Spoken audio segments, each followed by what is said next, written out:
أعوذ بالله من الشيطان الرجيم. بسم الله الرحمن الرحيم. كل الطعام كان حلا لبني إسرائيل إلا ما حرم إسرائيل على نفسه من قبل أن تنزل التوراة. قل فأتوا بالتوراة فاتلوها إن كنتم صادقين. فمن افترى على الله الكذب من بعد ذلك فأولئك هم الظالمون. قل صدق الله فاتبعوا ملة إبراهيم حنيفا وما كان من المشركين. إن أول بيت وضع للناس للذي ببكة مباركا وهدى للعالمين فيه آيات بينات مقام إبراهيم ومن دخله كان آمنا ولله على الناس حج البيت من استطاع إليه سبيلا ومن كفر فإن الله غني عن العالمين. قل يا أهل الكتاب لم تكفرون بآيات الله والله شهيد على ما تعملون. قل يا أهل الكتاب لم تصدون عن سبيل الله من آمن تبغونها عوجا وأنتم شهداء وما الله بغافل عما تعملون. يا أيها الذين آمنوا إن تطيعوا فريقا من الذين أوتوا الكتاب يردوكم بعد إيمانكم كافرين. وكيف تكفرون وأنتم تتلى عليكم آيات الله وفيكم رسوله ومن يعتصم بالله فقد هدي إلى صراط مستقيم. يا أيها الذين آمنوا اتقوا الله حق تقاته ولا تموتن إلا وأنتم مسلمون. واعتصموا بحبل الله جميعا ولا تفرقوا. واذكروا نعمة الله عليكم إذ كنتم أعداء فألف بين قلوبكم فأصبحتم بنعمته إخوانا وكنتم على شفا حفرة من النار فأنقذكم منها. كذلك يبين الله لكم آياته لعلكم تهتدون. ولتكن منكم أمة يدعون إلى الخير ويأمرون بالمعروف وينهون عن المنكر وأولئك هم المفلحون. ولا تكونوا كالذين تفرقوا واختلفوا من بعد ما جاءهم البينات وأولئك لهم عذاب عظيم. يوم تبيض وجوه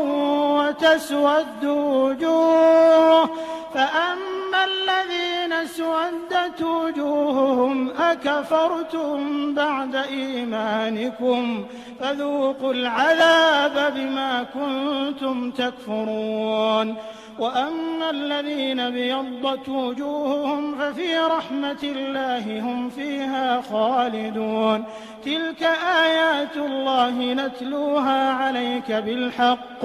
وما الله يريد ظلما للعالمين. ولله ما في السماوات وما في الأرض وإلى الله ترجع الأمور. كنتم خير أمة أخرجت للناس تأمرون بالمعروف وتنهون عن المنكر وتؤمنون بالله. ولو آمن أهل الكتاب لكان خيرا لهم منهم المؤمنون وأكثرهم الفاسقون. لن يضروكم إلا أذى وإن يقاتلوكم يولوكم الأدبار ثم لا ينصرون. ضربت عليهم الذلة أينما ثقفوا إلا بحبل من الله وحبل من الناس وباءوا بغضب من الله وضربت عليهم المسكنة ذلك بأنهم كانوا يكفرون بآيات الله ويقتلون الأنبياء بغير حق ذلك بما عصوا وكانوا يعتدون ليسوا سواء من أهل الكتاب أمة قائمة يتلون آيات الله آناء الليل وهم يسجدون يؤمنون بالله واليوم الآخر ويأمرون بالمعروف وينهون عن المنكر ويسارعون في الخيرات وأولئك من الصالحين وما يفعلوا من خير فلن يكفروه والله عليم بالمتقين إن الذين كفروا لن تغني عنهم أموالهم ولا أولادهم من الله شيئا وأولئك أصحاب النار هم فيها خالدون مثل ما ينفقون في هذه الحياة الدنيا كمثل ريح فيها صر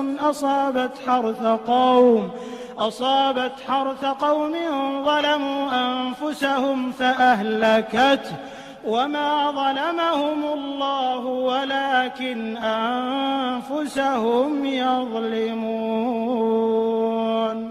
يا أيها الذين آمنوا لا تتخذوا بطانة من دونكم لا يألونكم خبالا ودوا ما عنتم قد بدت البغضاء من أفواههم وما تخفي صدورهم أكبر قد بينا لكم الآيات إن كنتم تعقلون ها أنتم أولئك تحبونهم ولا يحبونكم وتؤمنون بالكتاب كله وإذا لقوكم قالوا آمنا وإذا خلوا عضوا عليكم الأنامل من الغيظ قل موتوا بغيظكم إن الله عليم بذات الصدور إن تمسسكم حسنة تسؤهم وإن تصبكم سيئة يفرحوا بها وإن تصبروا وتتقوا لا يضركم كيدهم شيئا إن الله بما يعملون محيط وإذ غدوت من أهلك تبوئ المؤمنين مقاعد للقتال والله سميع عليم إذ هم الطائفتان منكم أن تفشلا والله وليهما وعلى الله فليتوكل المؤمنون ولقد نصركم الله ببدر وأنتم أذلة فاتقوا الله لعلكم تشكرون إذ تقول للمؤمنين ألن يكفيكم أن يمدكم ربكم ب3,000 من الملائكة منزلين بلى إن تصبروا وتتقوا ويأتوكم من فورهم هذا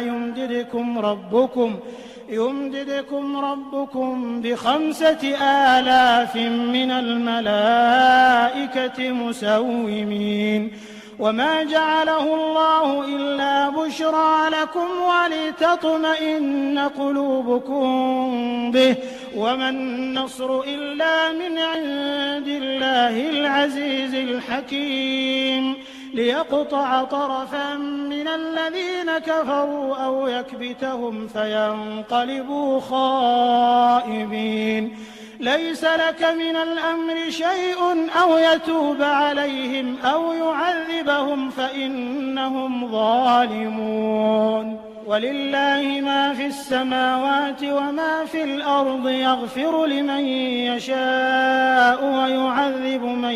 يشاء والله غفور رحيم يا أيها الذين آمنوا لا تأكلوا الربا أضعافا مضاعفة واتقوا الله لعلكم تفلحون واتقوا النار التي أعدت للكافرين وأطيعوا الله والرسول لعلكم ترحمون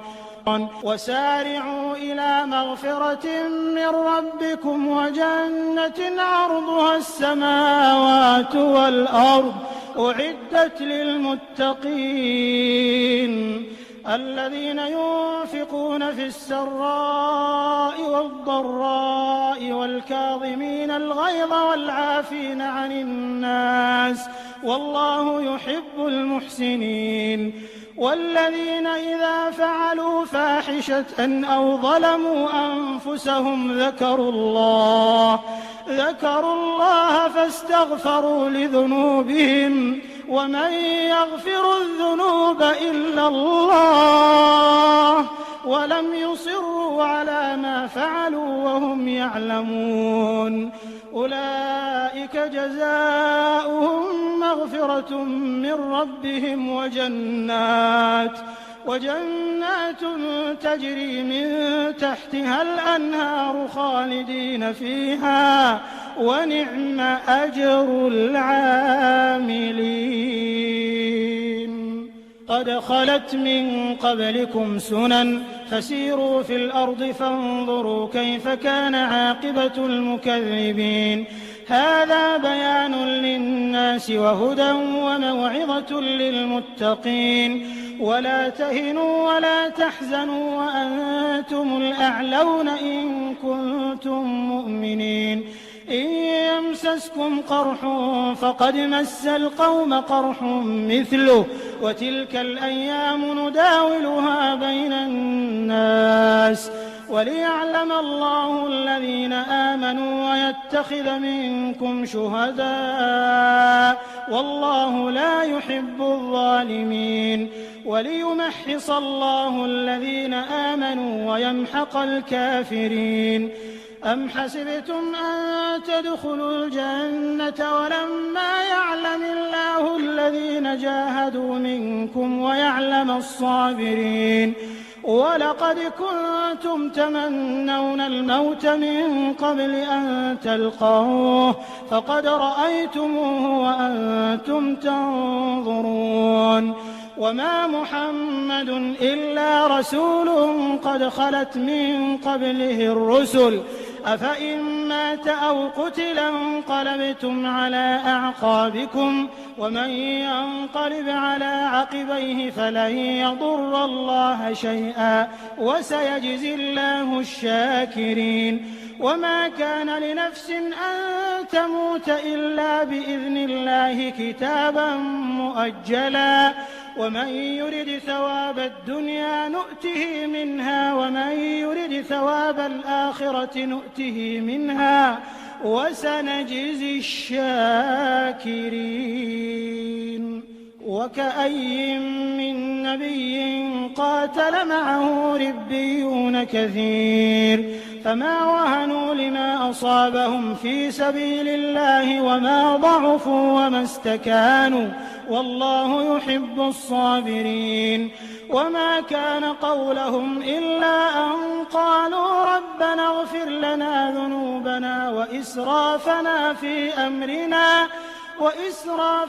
في أمرنا وثبت أقدامنا وانصرنا على القوم الكافرين فآتاهم الله ثواب الدنيا وحسن ثواب الآخرة والله يحب المحسنين يا أيها الذين آمنوا إن تطيعوا الذين كفروا يردوكم على أعقابكم فتنقلبوا خاسرين بل الله مولاكم وهو خير الناصرين سنلقي في قلوب الذين كفروا الرعب بما أشركوا بالله ما لم ينزل به سلطانا ومأواهم النار وبئس مثوى الظالمين ولقد صدقكم الله وعده إذ تحسونهم بإذنه حتى إذا فشلتم وتنازعتم في الأمر وعصيتم من بعد ما أراكم ما تحبون منكم من يريد الدنيا ومنكم من يريد الآخرة ثم صرفكم عنهم ليبتليكم ولقد عفا عنكم والله ذو فضل على المؤمنين إذ تصعدون ولا تلوون على أحد والرسول يدعوكم في أخراكم فأثابكم غما بغم لكي لا تحزنوا على ما فاتكم ولا ما أصابكم والله خبير بما تعملون ثم أنزل عليكم من بعد الغم أمنة نعاسا يغشى طائفة منكم وطائفة قد أهمتهم أنفسهم يظنون بالله غير الحق ظن الجاهلية يقولون هل لنا من الأمر من شيء قل إن الأمر كله لله يخفون في أنفسهم ما لا يبدون لك يقولون لو كان لنا من الأمر شيء ما قتلنا هاهنا قل لو كنتم في بيوتكم لبرز الذين كتب عليهم القتل إلى مضاجعهم وليبتلي الله ما في صدوركم وليمحص ما في قلوبكم والله عليم بذات الصدور إن الذين تولوا منكم يوم التقى الجمعان إنما استزلهم الشيطان ببعض ما كسبوا ولقد عفى الله عنهم إن الله غفور حليم يا أيها الذين آمنوا لا تكونوا كالذين كفروا وقالوا لإخوانهم إذا ضربوا في الأرض أو كانوا غزا لو كانوا عندنا ما ماتوا وما قتلوا ليجعل الله ذلك حسرة في قلوبهم والله يحيي ويميت والله بما تعملون بصير ولئن قتلتم في سبيل الله أو متم لمغفرة من الله ورحمة خير مما يجمعون ولئن متم أو قتلتم لإلى الله تحشرون فبما رحمة من الله لنت لهم ولو كنت فظا غليظ القلب لانفضوا من حولك فاعف عنهم واستغفر لهم وشاورهم في الأمر فإذا عزمت فتوكل على الله إن الله يحب المتوكلين إن ينصركم الله فلا غالب لكم وإن يخذلكم فمن ذا الذي ينصركم من بعده وعلى الله فليتوكل المؤمنون وما كان لنبي أن يغل ومن يغل يأت بما غل يوم القيامة ثم توفى كل نفس ما كسبت وهم لا يظلمون أفمن اتبع رضوان الله كمن باء بسخط من الله ومأواه جهنم وبئس المصير هم درجات عند الله والله بصير بما يعملون لقد من الله على المؤمنين إذ بعث فيهم رسولا من أنفسهم يتلو عليهم آياته ويزكيهم ويعلمهم الكتاب والحكمة وإن كانوا من قبل لفي ضلال مبين أولما أصابتكم مصيبة قد أصبتم مثليها قلتم أنى هذا قل هو من عند أنفسكم إن الله على كل شيء قدير وما أصابكم يوم التقى الجمعان فبإذن الله وليعلم المؤمنين وليعلم الذين نافقوا.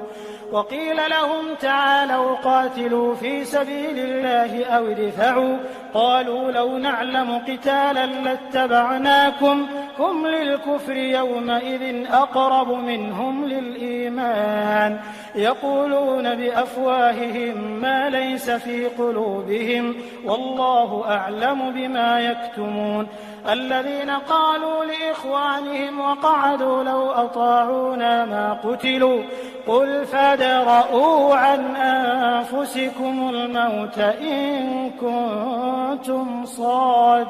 صادقين. ولا تحسبن الذين قتلوا في سبيل الله أمواتا بل أحياء عند ربهم يرزقون فرحين بما آتاهم الله من فضله ويستبشرون بالذين لم يلحقوا بهم من خلفهم ألا خوف عليهم ولا هم يحزنون يستبشرون بنعمة من الله وفضل وأن الله لا يضيع أجر المؤمنين. الذين استجابوا لله والرسول من بعد ما أصابهم القرح للذين أحسنوا منهم واتقوا أجر عظيم. الذين قال لهم الناس إن الناس قد جمعوا لكم فاخشوهم فزادهم إيمانا وقالوا حسبنا الله ونعم الوكيل. فانقلبوا بنعمة من الله وفضل لم يمسسهم سوء واتبعوا رضوان الله والله ذو فضل عظيم. إنما ذلكم الشيطان يخوف أولياءه فلا تخافوهم وخافون إن كنتم مؤمنين. ولا يحزنك الذين يسارعون في الكفر إنهم لن يضروا الله شيئا يريد الله ألا يجعل لهم حظا في الآخرة ولهم عذاب عظيم. إن الذين اشتروا الكفر بالإيمان لن يضروا الله شيئا ولهم عذاب أليم. ولا يحسبن الذين كفروا أنما نملي لهم خير لأنفسهم إنما نملي لهم ليزدادوا إثما ولهم عذاب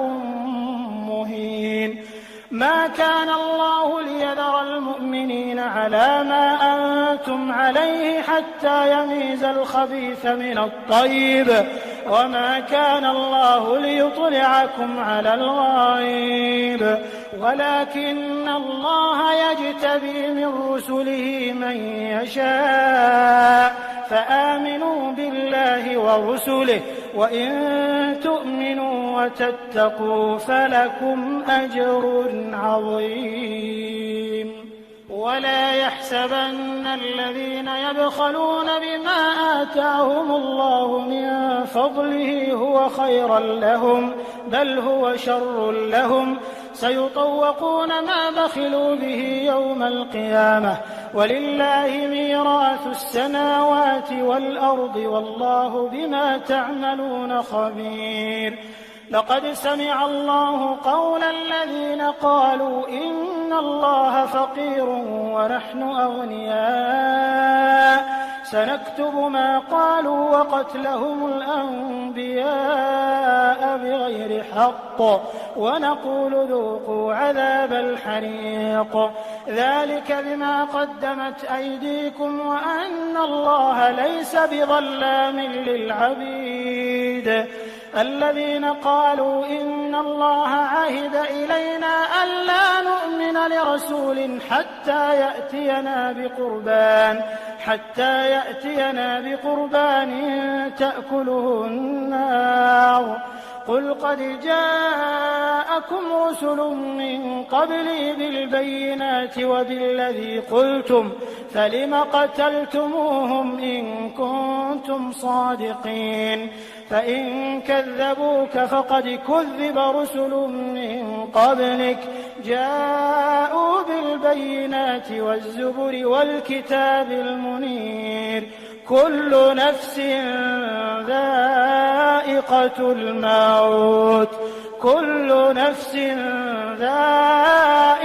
الموت وإنما توفون أجوركم يوم القيامة فمن زحزح عن النار وأدخل الجنة فقد فاز وما الحياة الدنيا إلا متاع الغرور لتبلون في أموالكم وأنفسكم ولتسمعن من الذين أوتوا الكتاب من قبلكم ومن الذين أشركوا أذى كثيرا وإن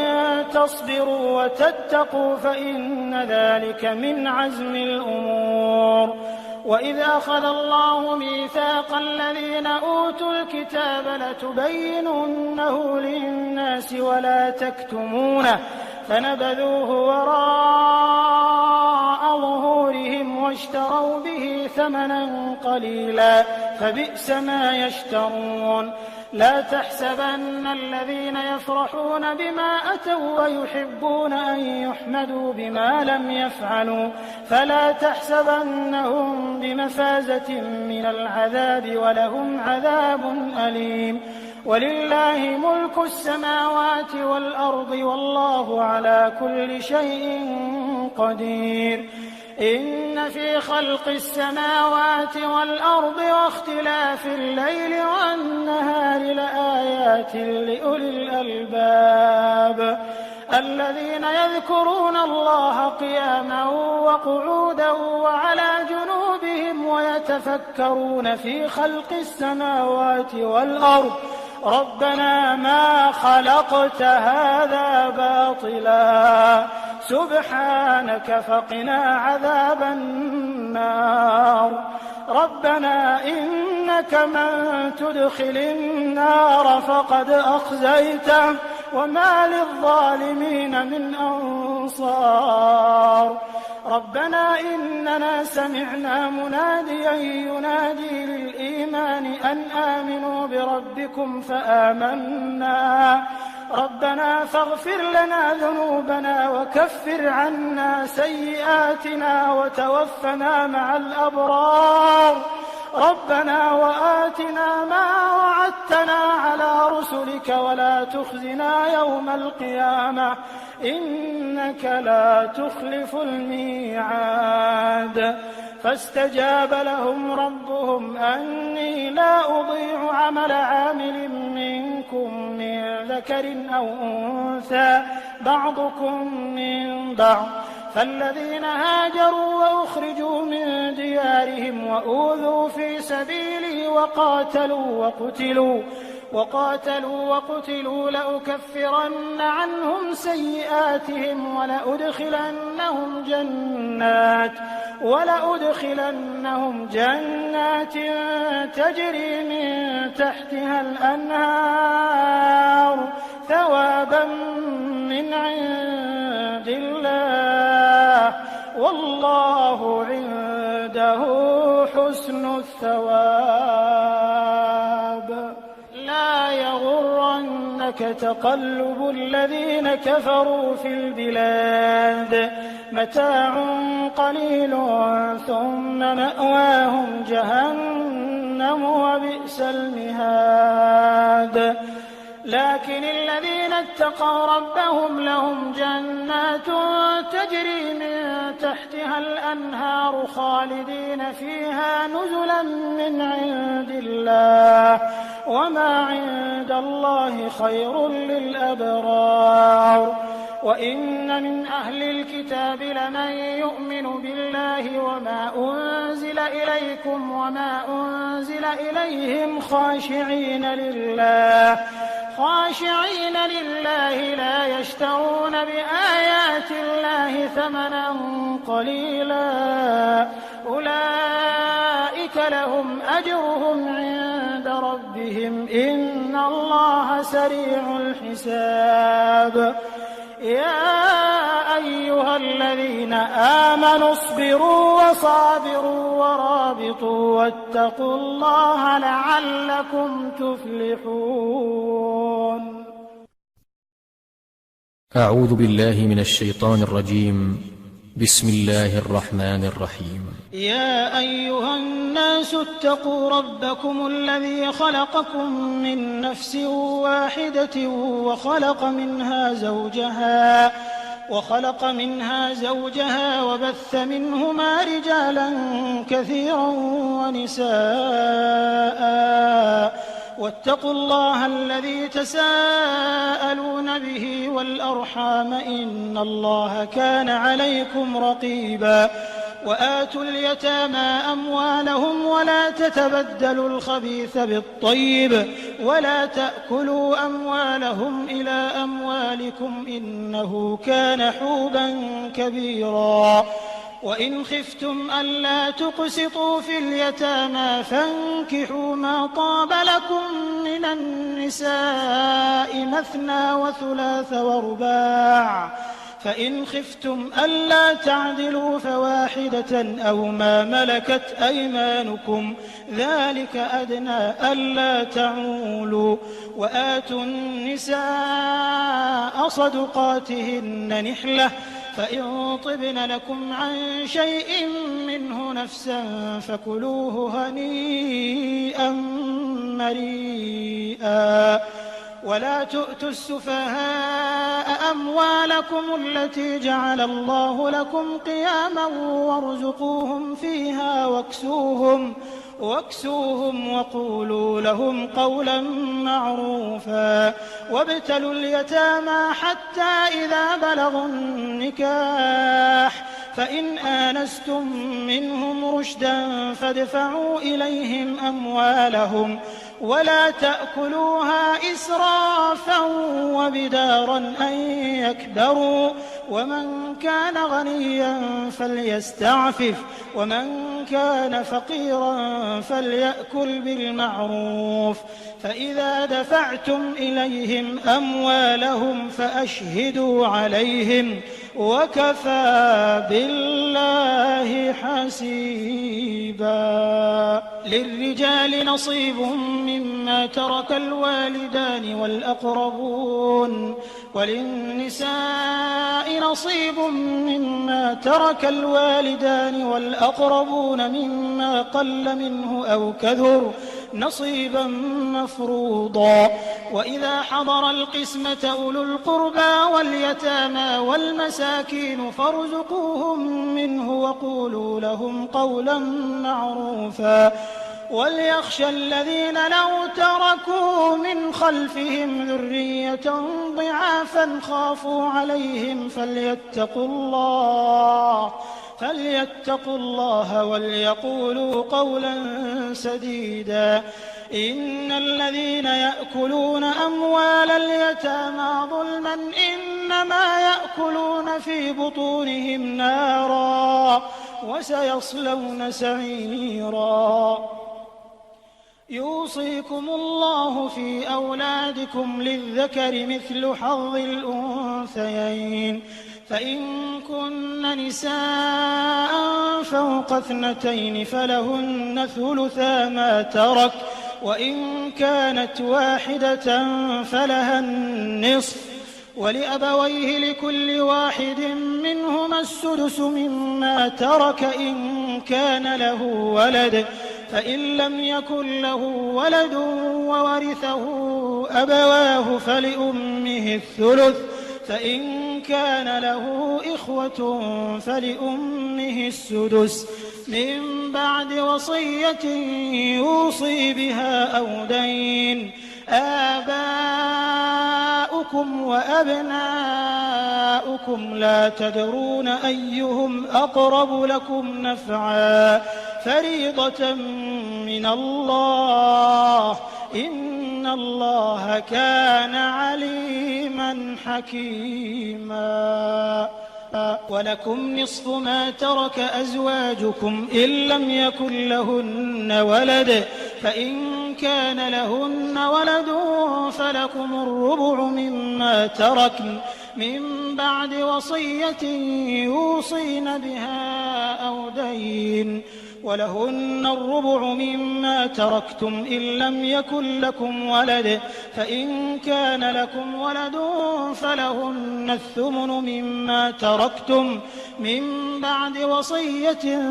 توصون بها أو دين وإن كان رجل يورث كلالة أو امرأة وله أخ أو أخت فلكل واحد منهما السدس فإن كانوا أكثر من ذلك فهم شركاء في الثلث من بعد وصية يوصى بها أو دين غير مضار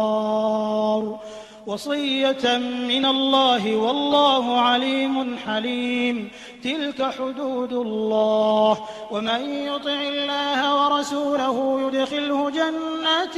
تجري من تحتها الأنهار خالدين فيها وذلك الفوز العظيم ومن يعص الله ورسوله ويتعد حدوده يدخله نارا خالدا فيها وله عذاب مهين واللاتي يأتين الفاحشة من نسائكم فاستشهدوا عليهن 4 منكم فإن شهدوا فأمسكوهن في البيوت حتى يتوفاهن الموت أو يجعل الله لهن سبيلا واللذان يأتيانها منكم فآذوهما فإن تابا وأصلحا فأعرضوا عنهما إن الله كان توابا رحيما إنما التوبة على الله للذين يعملون السوء بجهالة ثم يتوبون من قريب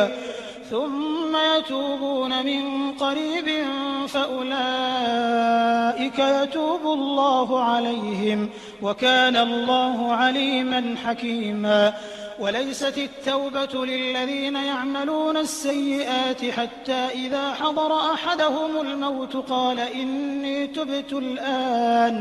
قال إني تبت الآن ولا الذين يموتون وهم كفار أولئك أعتدنا لهم عذابا أليما يا أيها الذين آمنوا لا يحل لكم أن ترثوا النساء كرها ولا تعضلوهن لتذهبوا ببعض ما آتيتموهن إلا أن يأتين بفاحشة مبينة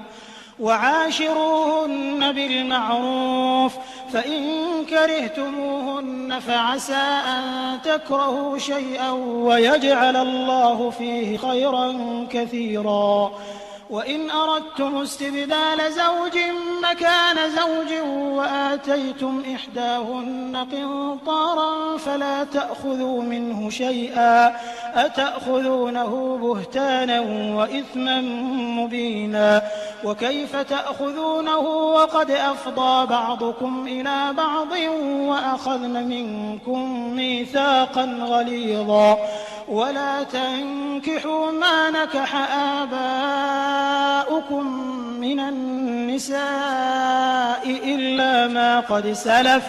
إنه كان فاحشة ومقتا وساء سبيلا حرمت عليكم أمهاتكم وبناتكم وأخواتكم وعماتكم وخالاتكم وبنات الأخ وبنات الأخت وأمهاتكم اللاتي أرضعنكم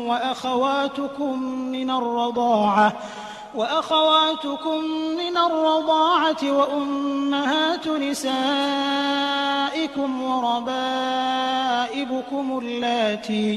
وربائبكم اللاتي في حجوركم من نسائكم اللاتي دخلتم بهن فإن لم تكونوا دخلتم بهن فلا جناح عليكم وحلائل أبنائكم الذين من أصلابكم وأن تجمعوا بين الأختين إلا ما قد سلف إن الله كان غفورا رحيما